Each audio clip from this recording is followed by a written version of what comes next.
Well, good afternoon, everybody. Thank you very much for joining us today. We're here in a beautiful outdoor setting in Ron and Janice's backyard, enjoying the lovely weather in Livermore. Really appreciate you're all joining us today. And today we're going to do something a little bit, hopefully a lot of fun for everyone. We're going to be trying some of our newest wines.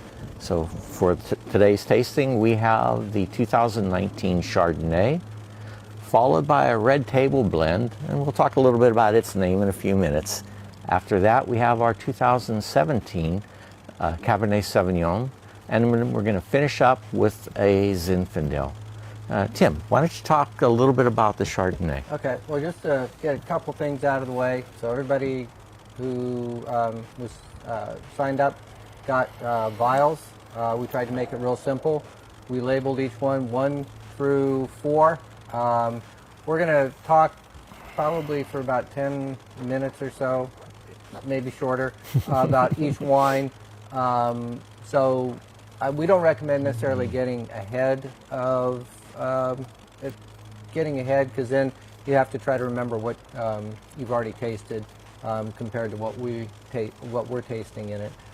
Also, I do recommend that the fourth wine, the Zinfandel, you might want to pour that into a second glass and let it have a chance to open up and breathe. Mm-hmm. We found that when we were doing the pairings and tastings earlier this week, that once it sat in the glass for a little bit, it really kind of opened up and became a totally different wine. Mm-hmm. So we're going to start with wine number 1. Good place to start. It's our Chardonnay. It's a 2019 from the Splendorio vineyard. We had a little bit of help making this wine last year. We don't have all the equipment we need, so with a little bit of help from Page Mill, they took the grapes in for us. They crushed it. We gave them the recipe to follow of the yeast and the malolactic cultures we wanted in it. They basically fermented it cold for us so that we could capture all the character and flavors. They gave it back to us as almost finished wine. It was still going under a little bit of fermentation when we got it back in. At that point in time, we did the barrel work, put it into barrels. This one was aged sur lees, which means on the lees or on the yeast cells that fall out of the wine during its clarification. We would go through every 2 weeks and resuspend that in there.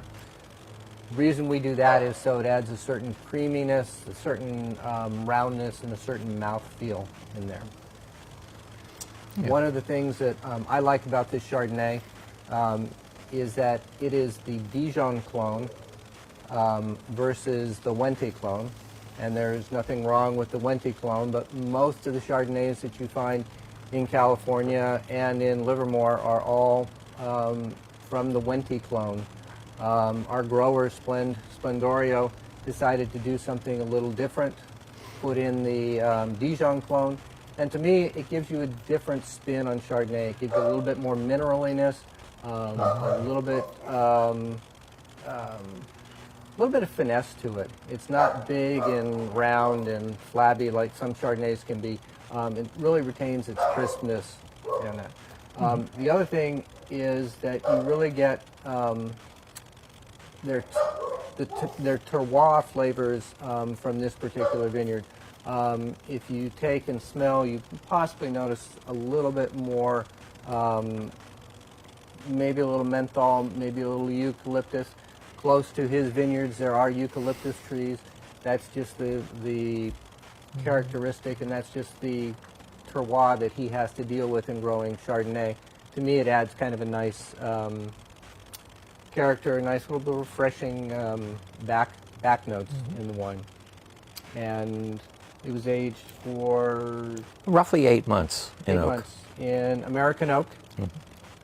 Used American oak because we didn't want the oak to dominate it.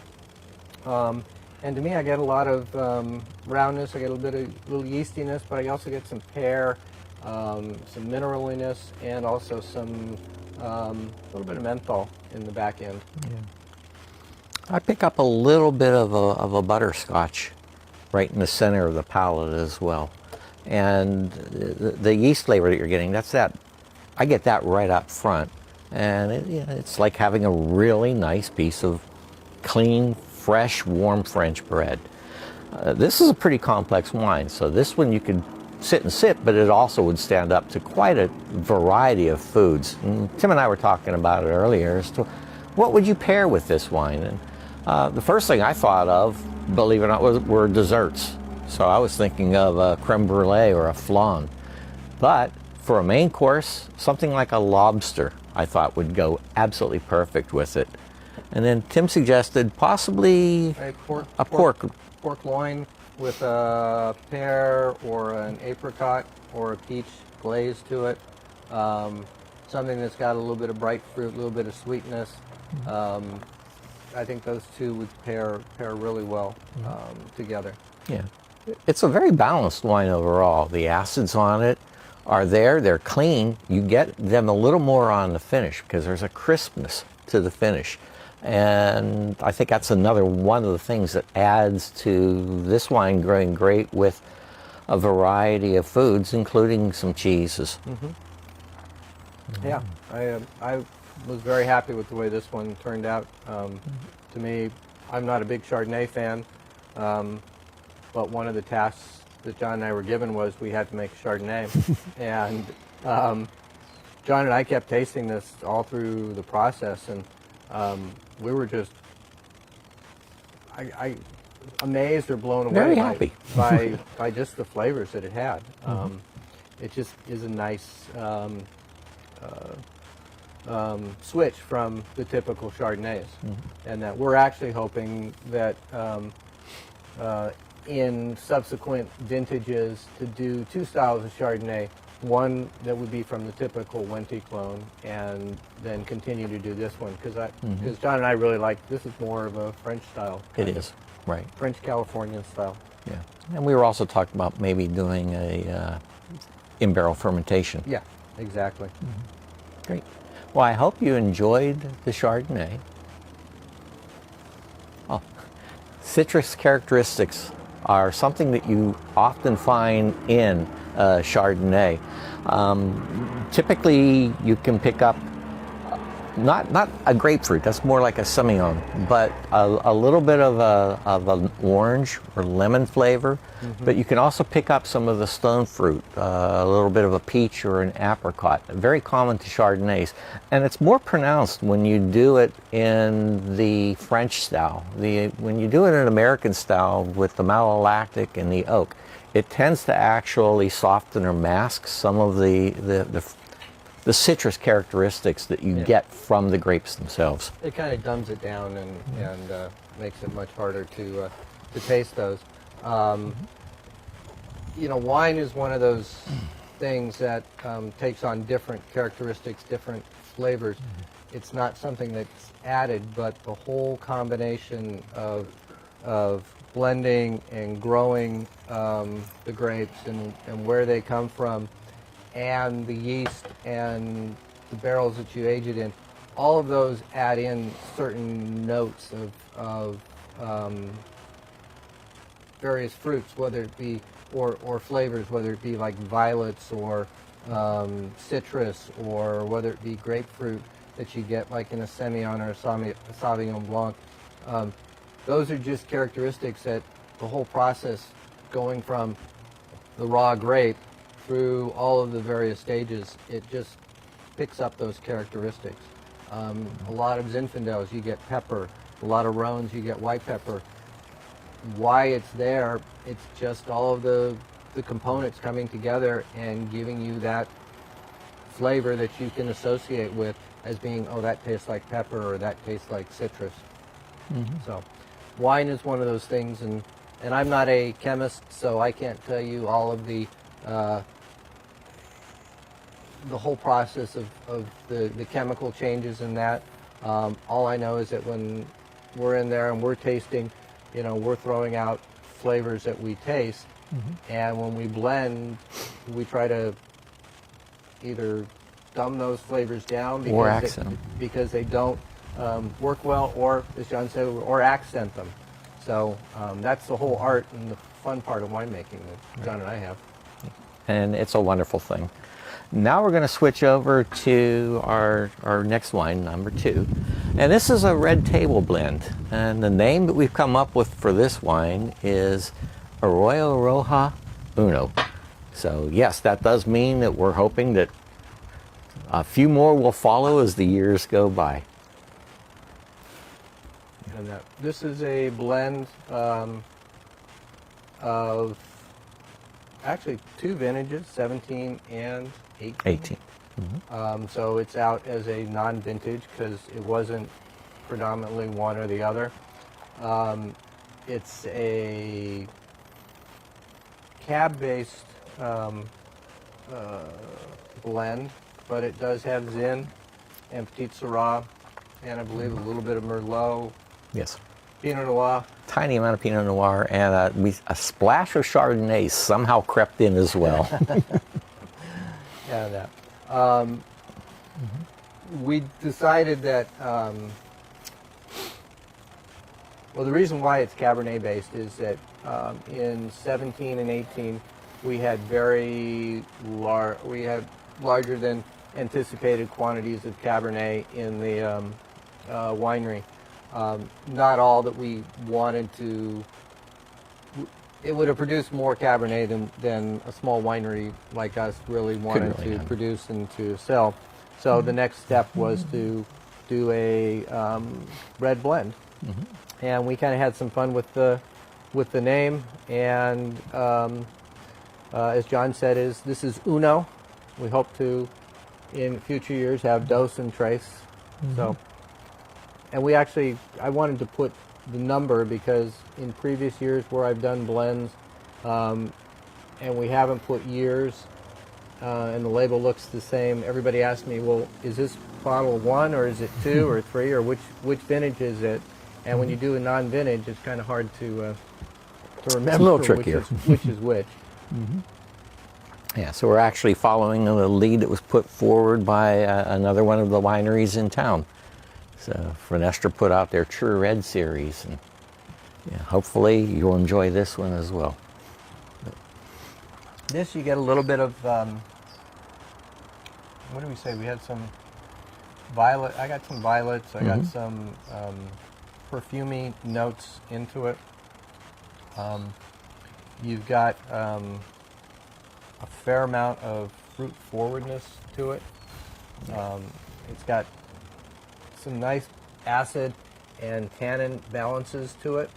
But it's meant to be an every night wine, a wine that you would have with hamburgers, have with meatloaf. Just very simple foods. It's not meant to be something that's complex and that you need to, I guess, put a whole lot of thought into. Right. Yeah, it's a lot like how we make wine. You don't have to put a lot of thought into it. You let the fruit speak for itself. Yeah. And the cab that we get is a little bit lighter cab. So that tends to lighten up this blend and also add some fruit components to it. And this did go through a little bit of an extended maceration on the cab, as does our normal cab as well. One of the things that I pick up on here is a little bit of a raspberry in it. I don't get that overpowering blackberry or black fruit. And as a consequence, I think you're picking up a little more of the influences from the Zin and from the Petit Syrah. The blend itself, as Tim said, it's dominated by the Cabernet. It's probably somewhere in the 75% Cabernet standpoint. The second largest component in it was actually the Zinfandel. The Petit Syrah was coming in, I want to say, right around 9% in the blend overall. And the Petit Syrah helps to extend the finish on it. It also gives it a little more depth to the color. Yeah. Yeah. And both the Zin and the Petite Sirah pick up the, add some roundness and some mouthfeel to it, whereas just the Zin or the Cab by itself would have been a little bit, it would have been a lot thinner Right. than what you have here. You do get a little bit of a spice, but not really a pepper. Oh, that's great. And we got a comment back in saying, Megan said, you know what? You can even have this one with sitting around watching Netflix and eating popcorn. I think that's a great idea. I wonder what topping you put on the popcorn. Butter? No, I would do the white cheddar. Oh, that's right. Wine and cheese pairing. Absolutely. There you go.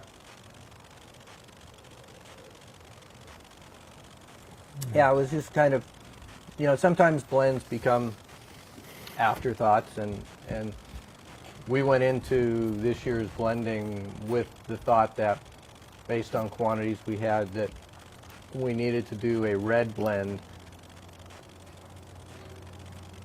But unlike previous things that we've done where it's just you pile everything together and you hope it turns out okay, I mean, this had a little bit more thought to it.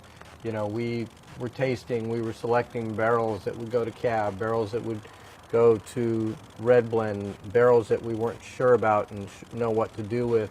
And we did that with all of the reds that we did this year. And as we did it, we kind of said, this would go well with the blend. This would go well to use to pick up some flavors from, in some of the other wines. So we kind of had a theory or a plan behind. We just didn't know what all the components were going to be. Right. Now, this one was also aged mainly in French oak. I believe there was one barrel of American oak that got into the mix as well. And they were a mix of somewhat neutral to single-use barrels that were used, all medium toast. So you do get a nice pull on it so that the tannins are present, but they're not overpowering. And the oak is actually a softer taste in the background of the wine. Yeah. Well, the fact is that French oak barrels new are extremely, the cost of a French oak barrel is extremely expensive for a small winery. So next best thing to do is buy used, and John has some good sources for some used barrels. I know of some very large, very famous wineries down in the Central Coast, and I was talking to them about their use of oak, and they said they don't use new oak. They buy used oak and put it into their thing. And their wines are fantastic because the oak is not the dominant characteristic. So I like having that oak, underlying oak. I like what it does to the wine. I like it in the background, but I don't necessarily like it up front. Right. The one exception is our Dry Creek Zin, Right. because to me that gave me what I refer to as Christmas spices: the cinnamon, the cloves, the nutmeg, the allspice. But other than that, I like the oak in the background. Yeah. Somebody asked a question about the source for the Petite Sirah. Our source for Petite Sirah since day one has been Bodega Aguirre. Dr. Aguirre has a piece of property on Tesla, just past Greenville, and he has two sections of Petite Sirah. One that they refer to as Rocky, one that they refer to as regular or up front. And so we source from both sections. They kind of give you a different characteristic, a different flavor. But we've been very happy with that source of grapes, just because of the flavors we get from it. And we don't get a lot of petite. I mean, we do 1 or 2 tons a year on petite. So we will have a petite out later this year from the Aguirre property. And I just think it's just a very wonderful, fun petite. Something to look forward to with our next virtual tasting, because we'll talk at that time about a few other wines that we just bottled. So, and when we say just bottled, these wines were bottled on the 27th of June. We were smart though, because wines after they're first bottled go through bottle shock. So I asked John the morning of bottling to go pull samples, because we had this idea that we would do a virtual tasting. And so these were basically pulled straight from the tank, did not go through the bottling line.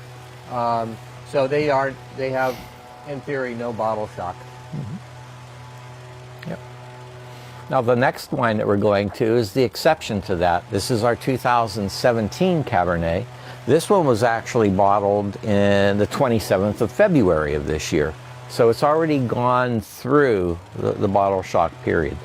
Again, the source for this fruit is Livermore. So it's the Three Steves, Crane Ridge vineyards that we used for the main components. But this does have a little bit of Merlot and just a little bit of what? I was going to say it has Stephen Kent. Too. Yeah, a little bit of the home ranch from Stephen Kent. Yeah. This I jokingly refer to as our 4 Steves, because it's 3 Steves from 3 Steves Vineyard and Steve Mirasu's cab, so it's our 4 Steves. We were actually not supposed to get cab from Steve that year. We were supposed to get, I believe it was Merlot, and he forgot all about it and picked the Merlot and forgot to call us. So as a lovely parting gift or a thank you or an apology, he gave us some of the home ranch cab. Yeah, and we have, you know, a little bit of competition in the background with but it's part of the fun of an outdoor venue for the wine tasting. So I hope you can still hear us and bear with us on this. On this one, I do get just a little bit of a spice in the wine right up front. And again, this is one where I'm not picking up what a lot of the more common flavors that you get in a Cabernet, like the blackberry or the black fruits. But I do pick up a bit of a currant. Yeah. And that, again, John and I were tasting, we were throwing out all sorts of different flavors that we were getting. And the one thing that we kept picking up on this was currant. It just happened to be, I think it's the fact that it's a blend of 2 vineyards, that one that gives you light fruit, one that gives you a little bit heavier fruit. So the 2 distinctly different fruit characteristics kind of mask over and kind of came together to give you that currant. The only thing I am getting is on the back end a little bit of plum. Should we go over and ask the guy if he wants a drink, and maybe he'll... Oh yeah, wine and power tools are always a great combination.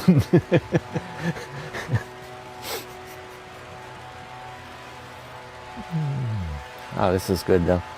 Yeah, and then speaking of pairing this, we had a couple different thoughts when we were kicking that around.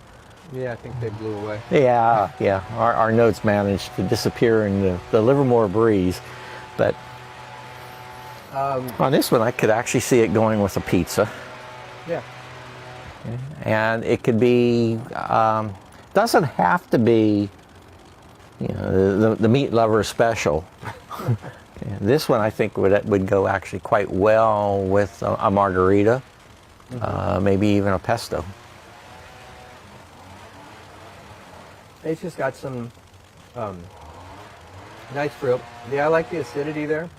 So the cheese would, would pick up some, would help to balance it out. Yeah. Another thing that we thought of before, something would have a little bit of fattiness, a little bit of gaminess to it. So we were thinking pheasant, maybe duck, but definitely pheasant.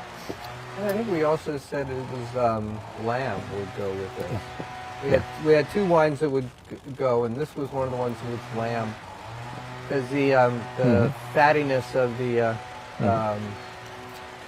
and the gaminess of the lamb, this would help to balance out and play down.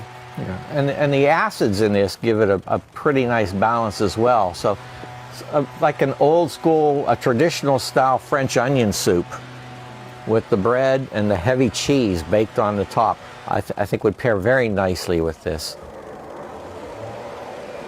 And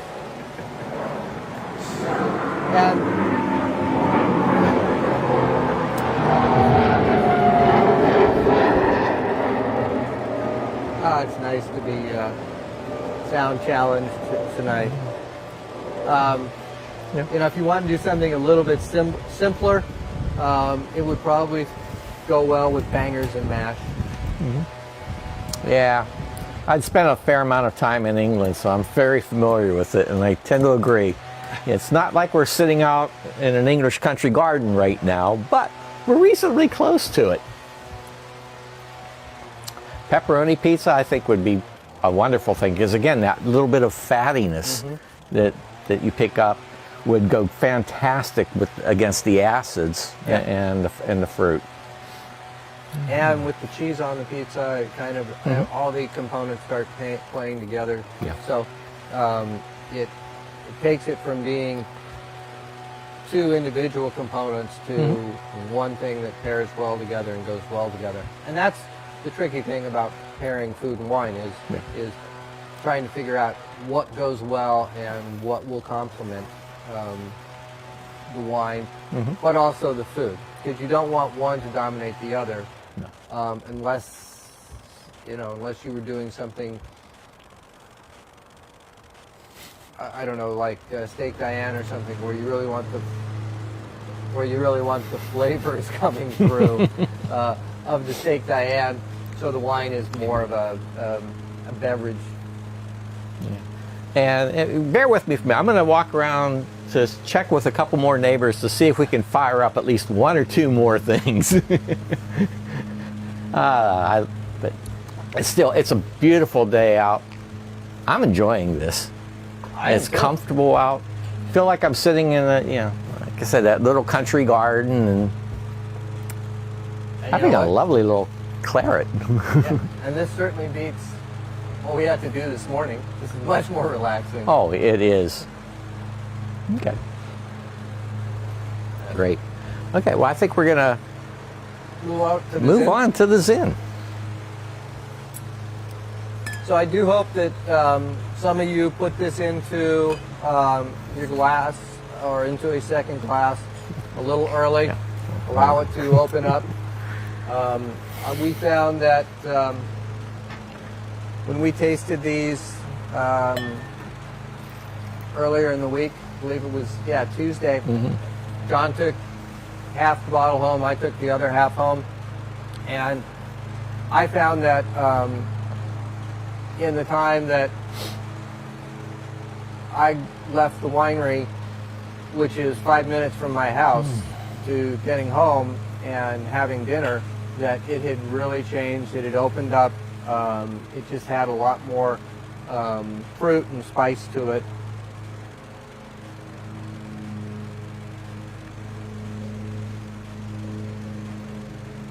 And this is still young. I mean, this is not it's only an 18, so it's only not even a year and a half old. Right.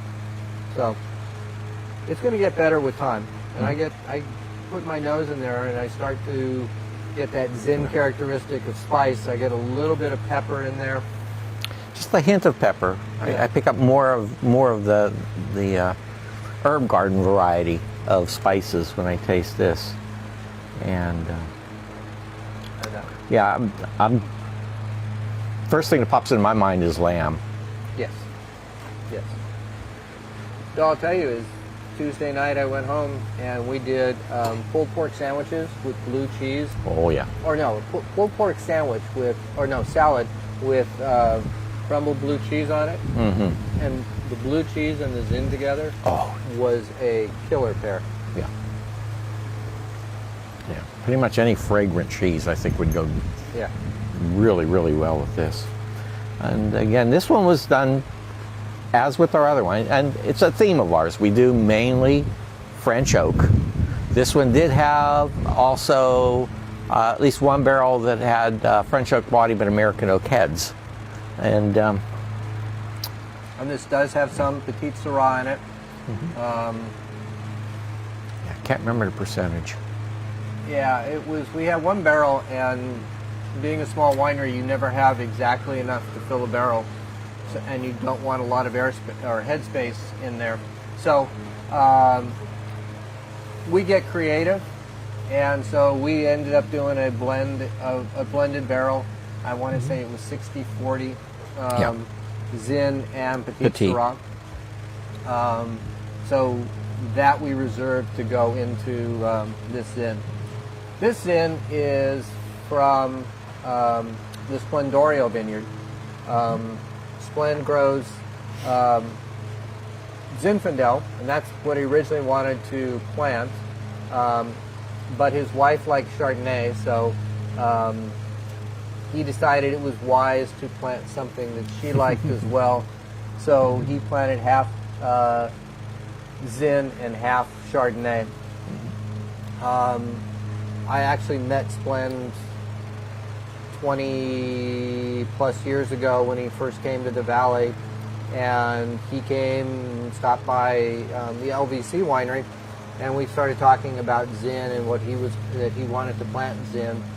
And his first harvest, he came back, which was about 3 years after that. He'd become part of the association, so we saw him. Kids were about the same. Our kids were about the same age as his kids, so we had interactions through sports and stuff in school.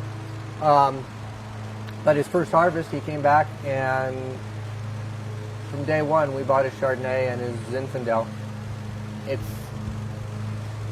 I'm not sure why he continues to grow, because his vineyard is very, very, very hard to do. But he does it out of the love. It's not that he's making money off of doing it. He likes living in the country. He likes getting on. He's a lawyer, and he likes getting on the tractor on a Saturday and driving through his vineyard and doing stuff. So I've had a long relationship with Splend, and I love his Zinfandel. It just gives it some great fruit, great components, great character. Typical Zin. You know, if there was a Livermore Zin, I would say that his probably exemplifies what a Livermore Zin could be. And to me, this is a comfortable wine, one that you can just sit around and enjoy. And as a consequence, I think it would go fantastic with comfort food. So yeah, you get a pepper steak, the hamburger, again, that margarita pizza, maybe a pesto pizza. Yeah. Hot dogs, a breakfast, steak and eggs. These are the types of things that I go. And to me, the spices that I get in the background of this wine would go fantastic with a stuffed pepper, something with that little bit of ground meat and rice and a bell pepper. So a comfortable wine, comfort foods, and again, a perfect venue for sitting out and just enjoying. Yeah.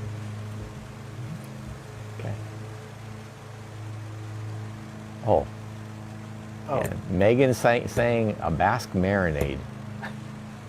That could work. Yeah. We should. You know what? We should invite Megan to the next tasting we do to figure out what she can do it. She's got a lot of good ideas. I'm thinking this work. Yeah. Indeed. Thank you for that. Good job, Megan. Thank you. So, you know, when we first started out, some of our fruit was not from Livermore. We have, as we've gotten our feet wet again, as we've gone through vintages, we've kind of come back to using Livermore fruit. I think Livermore has a lot to offer. I do. I think the characters and the flavors and the terroir are just as good as a lot of the major growing regions throughout the world. Yeah. And I think the wineries in Livermore have really stepped up their game. Yeah. There's a number of fantastic wineries. I don't want to run through all the whole litany of them. Yeah. But I mean, the odds are, if you like a wine, you can find a wine that you would really, really like here in Livermore. And you know, we hope to continue to expand our profile. John and I have ideas in our heads that, you know, directions that we want to go, things that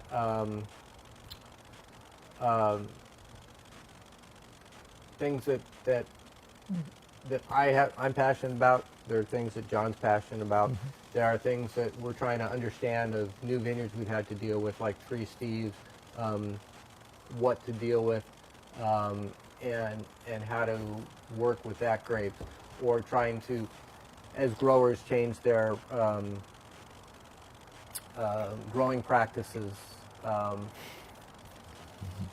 there are things that you just kind of have to reinvent, and I think that's what the fun John and I are having. Oh, it is. We're trying different things. We're trying different yeasts. We're trying different length of contact and stuff. So it's just something that we just need to, that we're constantly trying to improve on. Yeah. And on this particular Zin we're drinking, we did put in a little bit of Petit Syrah to it. For next year's Zin, we actually have Splendorio Zin, and we have Zin from Bodega Seguiria as well. Correct. And so that's going to bring yet another element to this, and something else for us to play with. It's part of, you know, having an artist palette, and the more colors that you have to play with, the more creative you can get. And again, that's part of the fun, part of the passion that we get to have with the winemaking. Well said. The interesting thing when we saw last year's harvest, and we had Splendorios in, and we had Bodega Seguirias in, they were night and day. Mm-hmm. The Splendorios in was this style, a little bit heavier, a little bit darker, a little bit richer. The Bodega Seguiria was a lighter style. And day one from press, I was not happy with it. But I'll tell you is, once it got into the tank, once we started putting it in barrels, mm-hmm. and I tasted it, I told John we need to do this again, because it added a nice complement to the others in. It added some flavors, and the flavors really were not evident straight from right from the beginning. Right from the beginning. Mm-hmm. But as it sat there in a tank and had a chance to come together and develop, it was really, really nice. It expanded the fruit profile considerably. Yeah. And again, that's part of the fun. Now, the wines that you're tasting right now, the good news is the 2017 Cab is one that we have available for sale today. The other three, the Chardonnay, the Arroyo Roja, and the Zinfandel, are most likely going to be a mid to late October release, because they still need to go through that period of time after the bottling sitting in the barrel. And just again, to talk a little bit more about the future, the next one of these virtual tastings that we really hope you can join us for, we're going to be trialing a couple more new wines that aren't quite yet ready to be released, but they'll again be in that October time frame. One of those wines is the one that I talked a little bit about during our last tasting, and that is that we did bottle a very small amount of our Pinot Noir. And I hope that you will enjoy it as much as I do. It's a lovely wine. Awesome wine. Yeah. We will also be doing our Petit Syrah and the 2018 Cabernet in that tasting. And we'll sneak in one other wine just because. We don't know what it is yet, but... it's called advanced planning. No. John is on the hunt for that wine in the cellar. Right. over the next couple weeks. But I'm actually excited. John sprung Pinot Noir on me last harvest, and I don't want to say reluctantly, but I said okay. I wasn't quite sure I wanted to tackle that, but I'm glad we did. I think it was a good call on John's part, and I think it was a fun wine to make. And the great thing is that you're going to get to see it in two stages. You'll get to see it as one as a very, very young. John calls it the yearling. Correct. The second one will be after 16 to 18 months. 16 to 18 months of Aging. And it's going to be a completely different character. So there is very little Pinot Noir grown in the Livermore Valley. There's a little bit out by Ruby Hills, and I want to say there's one other property. I can't remember exactly where it is right now. somebody else has planted some, but this one comes from Nella Terra, which is down in Sunol, and it is part of the Livermore Valley. And the great thing about that vineyard is that it's kind of in its own little microclimate, its own little canyon, whatever. So for some reason, that Pinot Noir grows well there. Yeah. I have not had a lot of vintages off or from that particular vineyard, but the ones I had have been very enjoyable. Very pleasant. And if the 19 is any representative sample of what that vineyard can do, it would be a no-brainer to do To continue that, yeah. We keep John on the team because he has good sources for barrels, for grapes, for... There has to be some reason. You know, that, and, you know, I took all the time in the world to style my hair for the event today, so. Well, you do operate a mean palate jack. Oh, yeah. Good. Well, I hope that everybody enjoyed this tasting today. We really appreciate the fact that people took their time in the day today to join us. And feedback is really, really important. What can we do to continue with this, to make it better? Would you like more? Would you like them more frequently? So really would appreciate if we could get some feedback from you. Yeah, and especially now because of, you know, the issues that all the wine industry has of tasting rooms being closed. You know, we don't know whether, at least I don't know whether